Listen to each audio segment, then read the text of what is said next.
இந்த வீடியோ நிமித்தம் உங்களை நாங்கள் பார்ப்பதில் உங்களோட பேசுவதில் மகிழ்ச்சி அடைகிறேன்.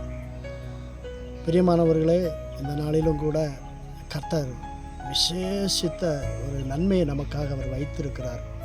ஒருவேளை இன்றைக்கி பாரத்தோடு கூட இருக்கிறீங்களா, இல்லை கவலையோடு கூட இருக்கிறீங்களா, ஒரு இருள் உங்களை மூடிக்கொண்டு இருக்கிறதா? ஆண்டவர் சொல்கிறாருங்க, இந்த இருளில் இருந்து நீ எப்படியாவது வெளியில் வர வேண்டும் என்று சொல்லி, இந்த இருளை விட்டு நீ வெளிச்சத்திற்குள்ளே வர வேண்டும் என்று சொல்லி தேவன் விரும்புகிறாருங்க. அந்த இருள் உன்னை மரணத்திற்கு நேராக நடத்தும்.